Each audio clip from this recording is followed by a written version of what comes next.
would feed one person for a year.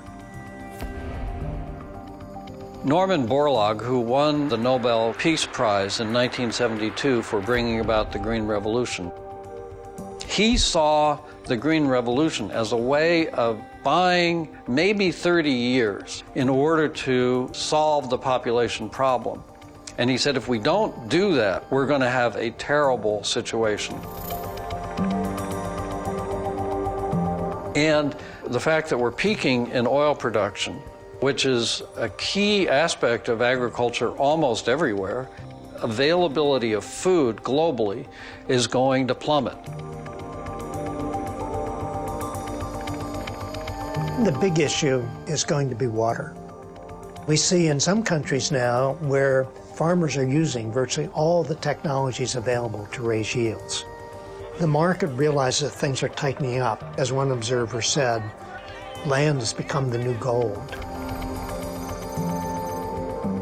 And the more affluent importing countries like China, like South Korea, and even India now, are acquiring large chunks of land around the world. It's enormous in scope.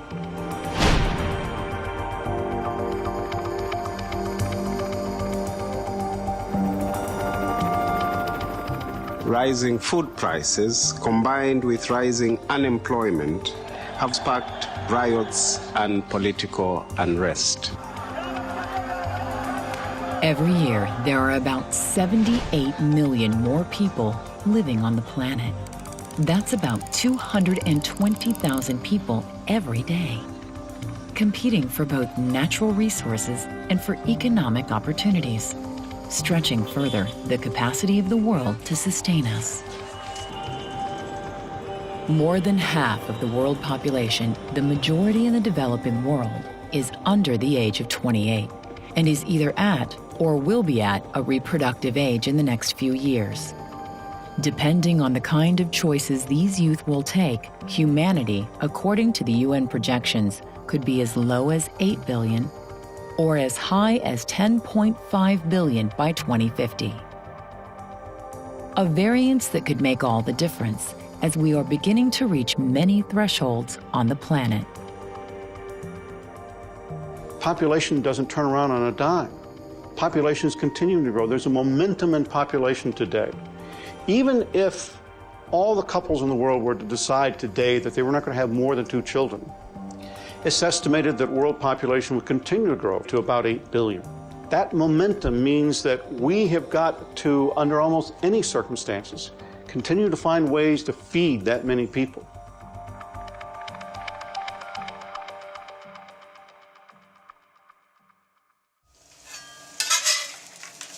Here we go. That's looking good.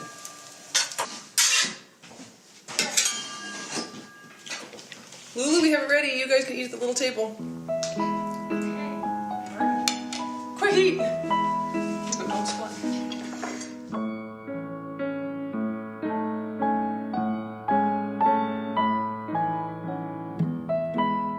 I think when I grew up and, met JP, who's my husband, and we were going to have kids, and we had our first child, and that was great, a little boy. And we had our second child, a little girl, and that was great. And then I kind of thought, I was kind of imagining we'd have more, but then we had talked about it.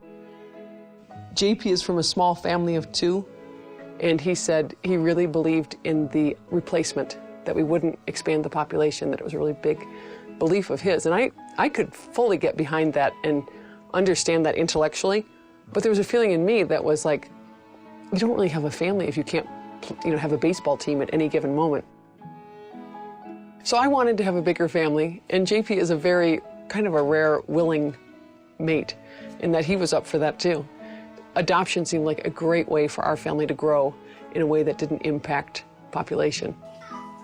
So we adopted our youngest daughter, Lorato, from South Africa. And I have to say, it feels better to me to have 3 kids. Like 2 felt kind of puny to me. Didn't feel like enough.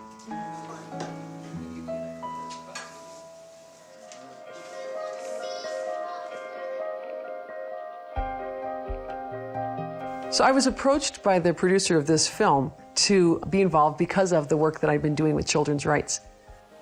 With some friends, I co-founded Mothers Acting Up, which is a movement that invites mothers to see themselves as advocates for the world's children.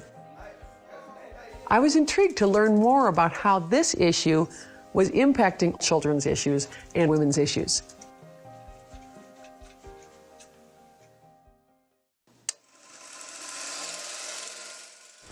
The population explosion has immediate dangers for us and for our children. You know, when this issue first burst into public consciousness, you know, population was growing incredibly rapidly. People were making really dire predictions. The world responded, things changed, a lot more women got access to contraceptives, population growth rates came down pretty dramatically all over the world. And so people said, well, that problem is largely solved. For the last few years, the UN has been revising its predictions upwards in both developing and developed nations. If we now assume the problem is solved and fail to pay adequate attention to it, we're going to see all of that work undermined. Over the past few decades, the debate about population has been pushed to the side. One reason is the ongoing stigmatization of the issue, mainly coming from human rights abuses by several countries that have used forced sterilizations and other coercive means to lower their growth rate. The topic of population is also a victim of its own success. The growth rate of the world has been nearly cut in half over the past 50 years. The developed world, primarily Europe and Japan, have seen their decreasing numbers and the aging of their population as a threat to their prosperity. In many countries, they are paying people what I call bribes to have babies, thinking that if they get the birth rate up, they'll have more working adults to help support the aged population. Having babies on top of an aging population that is relatively healthy and can work much longer years than the standard retirement age that was set during the time of Bismarck is a crazy way to try to solve that problem. If you increase the retirement age by a couple of years, by just about 2 years or 2.5 years, this actually covers the costs of the old people. In addition, if you have a lot of young people coming along, we don't have jobs for the people in Europe and Japan now. While the population issue is being raised among some governmental entities and NGOs, it is still a taboo subject within societies. The dominant message has been population's over with, don't talk about it, it's really taboo. Even those concerned people who are sitting in traffic jams saying, I know there's a problem, have been afraid to speak out.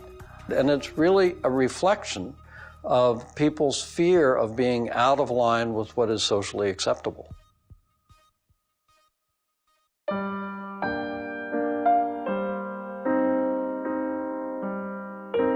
My mom and my dad, just got married right at the end of World War II. My mom was a good Catholic. My dad was a Protestant who converted over to Catholicism. There was a time where my oldest brother was 4 years old, and he fell into a pond through the ice in upstate New York. And my mom, at that point, prayed to God, and she said, if Mike lives, I promise I won't do the one sin that I'm doing, which is birth control, that she was planning on doing. My brother Mike lived. So my mom said she wasn't going to use birth control.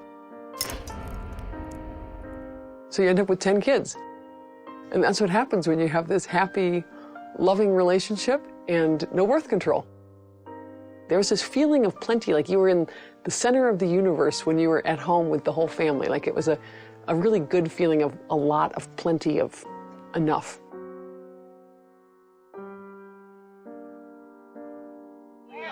What is the third most populous country after India and China? Brazil. Populous? Indonesia.